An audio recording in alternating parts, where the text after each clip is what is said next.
ನಮಸ್ಕಾರ ಎಲ್ರಿಗೂ, welcome back to Raju UK kitchen. ನಾನಿವತ್ತು ನಮ್ಮ ಮನೆಯಲ್ಲಿ ಆಲೂಗಡ್ಡೆ ಚಿಪ್ಸ್ ಮಾಡೀನಿ. ಹೆಂಗೆ ಮಾಡೀನಿ, ಅದಕ್ಕೆಲ್ಲ ಏನೇನು ಹಾಕೀನಿ ನಿಮ್ಮ ಜೊತೆಗೂ ಶೇರ್ ಮಾಡ್ಕೋಬೇಕು ಅಂದ್ಕೊಂಡಿದ್ದೀನಿ. ತುಂಬಾ ಕ್ರಿಸ್ಪಿಯಾಗಿ ಬಂದವ್ರಿ. ಹೆಂಗೆ ಮಾಡೋದಂತ ನೋಡ್ಕೊಂಬರ್ರಿ. ನಾನಿಲ್ಲಿ ಮೊದಲನೇದಾಗಿ 5 kg ಆಲೂಗಡ್ಡೆ ತೊಗೊಂಡಿನಿ. ಈ ಥರ ಸಿಪ್ಪಿ ಎಲ್ಲ ತೆಗೆದು ಒಂದು ಪಾತ್ರೆ ಒಳಗೆ ಹಾಕೋಬೇಕು ನೋಡ್ರಿ. ನೆನಪಿರಲಿ, ಯಾವುದೇ ಕಾರಣಕ್ಕೂ ಸಿಪ್ಪಿ ತೆಗೆದ್ಮೇಲೆ ಆಲೂಗಡ್ಡಿನ ಹೊರಗಡೆ ಇಡಬೇಡ್ರಿ.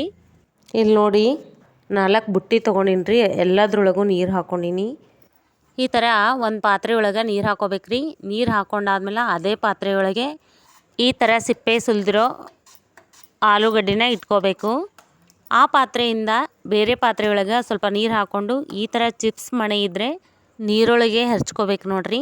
ನಾನು ಈ ಥರ ಒಂದು ಪರಾತ್ ತೊಗೊಂಡಿನಿ. ಆ ಪರಾತ್ ಒಳಗೆ ನೀರು ಹಾಕ್ಕೊಂಡು ಚಿಪ್ಸ್ ಮಣಿ ಅದರೊಳಗೆ ಇಟ್ಕೊಂಡು ಈ ಥರ ಹೆರ್ಚ್ಕೊಳಕತ್ತೀನಿ ನೋಡ್ರಿ.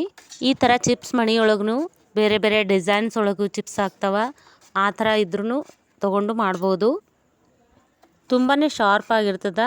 ಬಿಗಿನರ್ಸ್ ಆಗಿದ್ದರೆ ನೋಡಿಕೊಂಡು ಮಾಡ್ಕೋರಿ. ಈ ಚಿಪ್ಸ್ ಮಾಡೋಕ್ಕೆ 2 ಜನ ಇದ್ದರೆ ತುಂಬಾ ಬೇಗ ಆಗುತ್ತೆ. ಒಬ್ಬರು ಆಲೂಗಡ್ಡೆ ಸಿಪ್ಪೆನ ತೆಗಿಬೇಕು, ಮತ್ತೊಬ್ಬರು ಈ ಥರ ಚಿಪ್ಸ್ ಮಣೆಯಿಂದ ತುರಿಬೇಕು. ನೋಡ್ಬೋದು ಈ ಥರ ಆಗ್ಯಾವ್ರಿ. ಜನ ಜಾಸ್ತಿ ಇದ್ದರೆ ಅರ್ಧ ಗಂಟೆ ಅಥವಾ 1 ಗಂಟೆ ಒಳಗೆ ಮುಗಿದು ಹೋಗ್ತದೆ. ನಿಮಗೆ ಈ ಥರ ಸಿಪ್ಪೆ ತೆಗಿಯೋಕೆ ಆಗಲಿಲ್ಲ ಅಂದರೆ ಕ್ಲೀನಾಗಿ ತೊಳ್ಕೊಂಡು ನೀವು ಹಾಗೆ ಕೂಡ ಮಾಡ್ಕೋಬೋದು. ನಾನಿಲ್ಲಿ ತೊಳೆದು ಇಟ್ಕೊಂಡು ಮೇಲ್ಗಡೆಯಿಂದ ಸಪ್ಪೆ ತೆಗೆದು ಈ ಥರ ಹೆರ್ಚಿ ಆಲೂಗಡ್ಡೆ ಚಿಪ್ಸ್ನ ಮಾಡ್ತಾಯಿದ್ದೀನಿ. ಈ ಥರ ಆಲೂಗಡ್ಡೆ ಚಿಪ್ಸ್ನ ಮನೆಯಲ್ಲೇ ಮಾಡಿ ತಿನ್ನೋದ್ರಿಂದ ಹೈಜೀನ್ ಆಗಿ ಮತ್ತು ಹೆಲ್ದಿಯಾಗಿ ಕೂಡ ಇರ್ತದೆ. ನಾನಿಲ್ಲಿ ಜಾಸ್ತಿ ಕ್ವಾಂಟಿಟಿ ಒಳಗೆ ಮಾಡ್ತಾ ಇರೋದ್ರಿಂದ ಈ ಪಾತ್ರೆ ಒಳಗೆ ಹಿಡಿಸ್ತಾ ಇರಲಿಲ್ಲ. ಹಾಗಾಗಿ ತೆಗೆದು ಈ ಥರ ಬುಟ್ಟಿ ಒಳಗೆ ನೀರು ಹಾಕ್ಕೊಂಡು ಇಟ್ಕೊಂಡಿದ್ದೆ. ಅದಕ್ಕೆ ಹಾಕ್ಕೊಳಕತ್ತೀನಿ.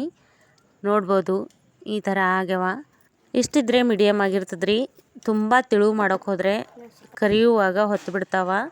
ಹಾಗಾಗಿ ತುಂಬ ಜಾಸ್ತಿನೂ ದಪ್ಪನೂ ಬೇಡ, ತಿಳುವು ಬೇಡ, ಈ ಥರ ಇದ್ದರೆ ಸಾಕು. ಈ ಚಿಪ್ಸ್ ಮಾಡೋ ವಿಧಾನ ತುಂಬಾ ಈಸಿ ಅದ ರೀ. ನೋಡ್ರಿ, ಇಲ್ಲಿ ಚಿಪ್ಸ್ ಮಣಿದು ಹಿಂದಿಂದು ತೋರಿಸ್ಲಾತೀನಿ ರೀ ನಾನು. ಎಷ್ಟು ಚಲೋತ್ನಾಗೆ ಬೀಳಾಗತ್ತಾವ ನೋಡ್ರಿ ಚಿಪ್ಸ್. ನಮ್ಮ ಚಿಪ್ಸಿನ ಮಣಿ ಅಂತೂ ತುಂಬಾ ಶಾರ್ಪ್ ಅದ ರೀ. ಈಗ ನೋಡ್ರಿ, ಎಲ್ಲ ಚಿಪ್ಸು ಮಾಡೋದಾಗ್ಯದ್ರಿ. ಇದನ್ನು ಕ್ಲೀನಾಗಿ ತೊಳ್ಕೊಬೇಕು.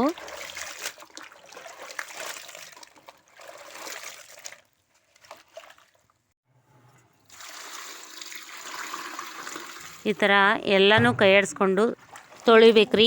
ಏನಿಲ್ಲ ಅಂದರೂ ಒಂದು 3 ಸಲ ಆದ್ರೂ ನೀರೆಲ್ಲ ಚೇಂಜ್ ಮಾಡಿಕೊಂಡು ಚಲೋತ್ನಾಗೆ ತೊಳ್ಕೊಬೇಕು ನೋಡ್ರಿ. ಇವೆಲ್ಲ ಚಿಪ್ಸು ತೊಳೆದಾದ್ಮೇಲೆ ನಾನಿಲ್ಲಿ ಒಲೆ ಮೇಲೆ ಒಂದು ಪಾತ್ರೆ ಇಟ್ಕೊಂಡಿನಿ ರೀ. ಅದ್ರೊಳಗೆ ಅರ್ಧದಷ್ಟು ನಾನು ನೀರು ಹಾಕ್ಕೊಂಡು ಮೇಲೆ ಮುಚ್ಚಿಡ್ತೀನಿ ನೋಡ್ರಿ, ಹೆಸರು ಬರೋವರೆಗೂ. ಈ ಥರ ನೀರು ಕುದ್ದಾವ ನೋಡ್ರಿ. ಈ ಹಂತದೊಳಗೆ ರುಚಿಗೆ ತಕ್ಕಷ್ಟು ಉಪ್ಪು ಹಾಕೋಬೇಕ್ರಿ. ಉಪ್ಪು ಸ್ವಲ್ಪ ಕಡಿಮೆನೇ ಹಾಕೋರಿ. ಚಿಪ್ಸ್ ಎಲ್ಲ ಕರೆದಾದ್ಮೇಲೆ ಉಪ್ಪು ಖಾರ ಹಾಕೋಬಹುದು. ಈಗ ನೋಡ್ರಿ, ಪೂರ್ತಿಯಾಗಿ ನೀರು ಕಾಯ್ದಾವ ನೋಡ್ರಿ. ಈ ಥರ ಹೊಯ್ದಾಡಬೇಕು. ಈ ಥರ ಹೆಸರು ಬಂದಮೇಲೆ ಮೊದಲೇ ಮಾಡಿಟ್ಕೊಂಡಿರೋ ಚಿಪ್ಸ್ನ ಇದ್ರೊಳಗೆ ಹಾಕೊಳಗತ್ತೀನಿ ನೋಡ್ರಿ. ನಾನು ಎಷ್ಟು ಹಿಡಿತಾವೋ ಅಷ್ಟನ್ನು ಮಾತ್ರ ಇದ್ರೊಳಗೆ ಹಾಕ್ಕೊಂಡು 2ನೇ ಬ್ಯಾಚಿಗೆ ಹಾಕಬೇಕು ಅಂದ್ಕೊಂಡಿದ್ದೀನಿ. ಇಲ್ಲಿ ನಾನು ಇಟ್ಕೊಂಡಿರೋ ಪಾತ್ರೆ ಸಣ್ಣದಾಗಿರೋದ್ರಿಂದ 2 ಸಲ ಕುದಿಸ್ಕೊಳಗತ್ತೀನಿ ನೋಡ್ರಿ. ನೀವು ದೊಡ್ಡ ಪಾತ್ರೆ ಆದರೂ ಇಟ್ಕೋಬೋದು, ಅಥವಾ ಚಿಪ್ಸ್ ಕಮ್ಮಿ ಮಾಡ್ತಾಯಿದ್ರೆ ಸಣ್ಣ ಪಾತ್ರೆನೇ ಸರಿ ಹೋಗ್ತದ್ರಿ. ನೀವು ಈ ಥರ ಒಲೆ ಮೇಲಿನ ಪಾತ್ರೆ ಒಳಗೆ ಹಾಕಬೇಕಾದ್ರೆ ಕೈಯಿಂದಾದರೂ ಹಾಕೋರಿ, ಈ ಥರ ಚಾಣಿ ಒಳಗಾದರೂ ಹಾಕ್ಕೊಂಡು ಹಾಕೋಬೋದು. ಕೈ ಸುಡೋ ಚಾನ್ಸಸ್ ಇರ್ತದೆ, ನೋಡಿಕೊಂಡು ಮಾಡ್ಕೋರಿ. ಈಗ ನೋಡ್ರಿ, ಇದ್ರ ಮೇಲೆ ಮುಚ್ಚಿ ಬಿಡ್ತೀನಿ. ಒಂದು ಉಗ ಕುದ್ರೆ ಸಾಕಾಗ್ತದೆ. ನೀರು ಹೊಯ್ದಾಡೋ ನೀರು ಹಾಕಿರೋದ್ರಿಂದ ಸ್ವಲ್ಪ ಹೊತ್ತು ಕುದಿಸ್ಕೋಬೇಕು. ಈ ಥರ ಎಲ್ಲ ತಿರುಗಾಡ್ಕೊಂಡು ಜಾಸ್ತಿ ಹೊತ್ತು ಕುದಿಸ್ಕೋಬಾರ್ದು. ಸ್ವಲ್ಪ ಮುಚ್ಚಿಬಿಟ್ರೆ ತಾನೇ ಕುದ್ದಿರ್ತಾವೆ ನೋಡ್ರಿ. ಯಾವ ಥರ ಇರಬೇಕು ಅನ್ನೋದನ್ನು ನೋಡ್ರಿ. ಈ ಥರ ಆದರೆ ಸಾಕಾಗ್ತಾವೆ ನೋಡ್ರಿ. ತೆಗೆದು ಬಿಡ್ಬೇಕು ಇವಾಗ. ನೋಡ್ರಿ, ಈ ಥರ ಬುಟ್ಟಿ ಆದರೂ ಇಟ್ಕೊರಿ, ಅಥವಾ ಚಾಣಿ ಇರ್ತಾವಲ್ರಿ ಅದನ್ನಾದರೂ ಇಟ್ಕೊಂಡು ಅದ್ರ ಮೇಲೆ ಚಿಪ್ಸ್ ಹಾಕೋಬೇಕು ನೋಡ್ರಿ. ಕೈ ಸುಡೋ ಚಾನ್ಸಸ್ ಇರ್ತದೆ, ಸ್ಲೋ ಆಗಿ ಹಾಕೋಬೇಕು ನೋಡ್ರಿ. ಬಿಗ್ನರ್ಸ್ ಆಗಿದ್ದರೆ ನೋಡಿಕೊಂಡು ಮಾಡ್ಕೋರಿ. ಈ ನೀರು ತುಂಬಾ ಬಿಸಿಯಾಗಿರೋದ್ರಿಂದ ನನಗೂ ಶಾಖ ಅನ್ನಿಸ್ತಾಯಿತ್ತು. ಹಾಗಾಗಿ ಕೆಳಗಡೆ ಇಟ್ಟು ಹಾಕೊಂಡಿನಿ ನೋಡ್ರಿ. ನೋಡ್ರಿ, ಕುದ್ದಾದ್ಮೇಲೆ ರೆಡಿ ಆಗ್ಯಾವ ನೋಡ್ರಿ ಇವು. ಇದೇ ಥರ ಇನ್ನೊಂದು ಬ್ಯಾಚ್ ಅದಲ್ರಿ, ಅದನ್ನು ಕೂಡ ಇದೇ ಥರನೇ ಮಾಡ್ಕೋಬೇಕು. ಅದೇ ಪಾತ್ರೆ ಒಳಗೇ ಅದೇ ನೀರನ್ನು ಉಪಯೋಗಿಸಿ ಈ ಥರ ಮ್ಯಾಲೆ ಮುಚ್ಚಿ ಕುದಿಯೋವರೆಗೂ ಬಿಟ್ಟು ತಗೊಂಡು ಬಿಡ್ಬೇಕು ನೋಡ್ರಿ. ಅದನ್ನು ನೋಡ್ರಿ ಈ ಥರ ಆಗ್ಬೇಕು ನೋಡ್ರಿ. ಹೀಗಾದರೆ ಸರಿಯಾಗಿ ಬೆಂದಿರ್ತಾವಂತ ಅರ್ಥ. ಈ ಥರ ಒಂದು ಸೀರೆ ಆದರೂ ಹಾಸ್ಕೊರಿ ಅಥವಾ ಪ್ಲಾಸ್ಟಿಕ್ ಕವರ್ ಆದರೂ ಹಾಕ್ಕೊಂಡು ಈ ಥರ ಇದ್ರ ಮೇಲೆ ಹಾಕೋಬೋದು. ಈಗ ನೋಡ್ರಿ ನಾನು ಮ್ಯಾಳ್ಗೆ ಮೇಲಿಂದು ತೋರ್ಸಕತ್ತೀನಿ. ನೋಡ್ಬೋದು ಈ ಥರ ಚಿಪ್ಸು ಏನಾದರೂ ಅಂಟ್ಕೊಂಡಿದ್ರೆ ಈ ಥರ ಸರಿಸ್ಬಿಟ್ರೆ ಆಯ್ತು ನೋಡ್ರಿ. ಸೀರೆ ಮೇಲಿಟ್ಟು ಈ ಥರ ಅಂಟ್ಕೊಂಡಿರೋ ಚಿಪ್ಸು ಈ ಥರ ಜರಿಸ್ಬಿಟ್ರೆ ಒಂದೊಂದು ಜರಿದು ಬೇಗನೆ ಹಾಕೋದಾಗ್ತದೆ ನೋಡ್ರಿ.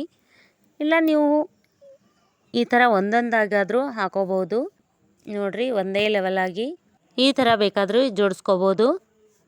ತುಂಬಾ ಈಸಿಯಾಗಿದೆ ರೀ ಆಲೂಗಡ್ಡೆ ಚಿಪ್ಸ್ ಮಾಡೋ ವಿಧಾನ. ಬೇಸಿಗೆ ಕಾಲ ಬಂತು ಅಂದರೆ ಹೆಣ್ಮಕ್ಳಿಗೆ ಚಿಪ್ಸ್ ಮಾಡು, ಹಪ್ಪಳ ಮಾಡು, ಸಂಡಿಗೆ ಮಾಡು ಒಂದಲ್ಲ ಒಂದು ಇದ್ದೇ ಇರ್ತಾವ.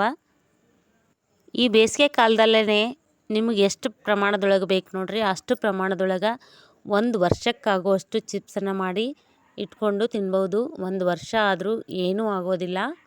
ಈ ಚಿಪ್ಸು ಬಿಸಿಲಲ್ಲಾದರೂ ಒಣಗಿಸ್ಕೊರಿ ಅಥವಾ ನೆರಳಲ್ಲಾದರೂ ಒಣಗಿಸ್ಕೋಬೋದು ನೋಡ್ರಿ. ನೋಡ್ರಿ ನಮ್ಮ ಚಿಪ್ಸು ಇಷ್ಟು ರೆಡಿ ಆಗ್ಯಾವ ನೋಡ್ರಿ. 2 ಸೀರೆ ಮೇಲೆ 5 kg ಅಷ್ಟು ಚಿಪ್ಸನ್ನು ನಾವು ಹಾಕಿದ್ವಿ ನೋಡ್ರಿ. ಈ ಥರ ಹಾಕಿದ್ದು 1-2 ಗಂಟೆಗೇ ಈ ಥರ ಆಗಿಬಿಡ್ತಾವೆ ನೋಡ್ರಿ. ಒಣಗಿ ಬಿಟ್ಟವ್ರಿ ನೋಡ್ಬೋದು ಈ ಥರ ಆಗ್ಯಾವ. ಈ 2 ಸೀರೆ ಮೇಲೂ ತೆಗೆದು ಒಟ್ಟು ಮಾಡಿ ಬುಟ್ಟಿ ಒಳಗೆ ತುಂಬಿಡ್ತೀನಿ ನೋಡ್ರಿ. ನೋಡ್ಬೋದು ಎಷ್ಟೊಂದು ಕ್ರಿಸ್ಪಿಯಾಗಿ ಆಗ್ಯಾವ ನೋಡ್ರಿ. ಇದ್ರ ಸೌಂಡ್ ಕೇಳ್ರಿ ನೀವು. ಕೆಲವೊಬ್ರು ಚಿಪ್ಸ್ ಎಲ್ಲ ಬ್ಲ್ಯಾಕ್ ಆಗ್ತಾವ ಅಂತಾರ್ರಿ. ನಾನು ಹೇಳಿರೋ ಮೆಥಡ್ ಒಳಗೆ ಮಾಡಿ ನೋಡ್ರಿ. ತುಂಬಾ ಚಲೋತ್ನಾಗೆ ಆಗ್ತಾವ್ರಿ. ಕರೆದ ಮೇಲೆ ಹೆಂಗೆ ಆಗ್ತಾವ ಅಂಥೇಳಿ ಅಂದ್ಕೊಂಡಿರ್ತೀರ.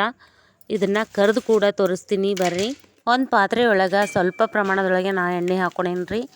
ಈ ಥರ ಚಿಪ್ಸ್ ಹಾಕಿ ಈ ಥರ ಕೈ ಆಡಿಸ್ಕೋಬೇಕು ನೋಡ್ರಿ. ಎಲ್ಲ ಕಡೆನೂ ಸರಿಯಾಗಿ ಬೇಯೋ ಥರ. ಈ ಥರ ಚಿಪ್ಸ್ ಕರಿಯುವಾಗ ಗ್ಯಾಸು ಲೋ ಫ್ಲೇಮಲ್ಲೇ ಇರಲಿ. ತುಂಬಾ ಜಾಸ್ತಿ ಎಣ್ಣೆ ಕಾಯ್ದಿದ್ರೆ ಬೇಗ ಹೊತ್ತಿ ಬಿಡ್ತಾವ್ರಿ. ಹಾಗಾಗಿ ನೋಡಿದ್ರಲ್ಲ ಆಲೂಗಡ್ಡೆ ಚಿಪ್ಸ್ ಮಾಡುವ ವಿಧಾನ. ಇಷ್ಟ ಆದರೆ ಒಂದು ಲೈಕ್ ಮಾಡಿರಿ. ಒಂದ್ಸಲ ಟ್ರೈ ಮಾಡಿ ನೋಡ್ರಿ ಹೆಂಗಾಗ್ಯಾವ ಅಂತ ಕಾಮೆಂಟ್ ಮಾಡಿರಿ. ಒಂದು ವಿಶೇಷ ಸೂಚನೆ ಅದ ರೀ, ನಮ್ಮಲ್ಲಿ ಮಾಡೋ ಚಿಪ್ಸ್ ಆಗಿರ್ಬೋದು, ಕುರುಡಿಗೆ ಆಗಿರ್ಬೋದು, ಯಾವುದೇ ಥರದ ಹಪ್ಪಳ ಸಂಡಿಗೆ ಆಗಿರ್ಬೋದು, ನಿಮಗೆ ಬೇಕಾದಲ್ಲಿ ಕಾಮೆಂಟ್ ಮಾಡಿರಿ. ಡೀಟೇಲ್ಸ್ನ ನಾನು ಕೊಡ್ತೀನಿ. ಸಿಗೋಣ ಮತ್ತೊಂದು ವಿಡಿಯೋದೊಂದಿಗೆ. ಸೂಪರ್ ಆಲೂಗಡ್ಡೆ ಚಿಪ್ಸ್ ನೀವು ಒಂದ್ಸಲ ಮಾಡ್ರಿ, ನಿಮ್ಮ ಮನೆಗೆ ತಿನ್ಕೋರಿ. Thank you for watching this video.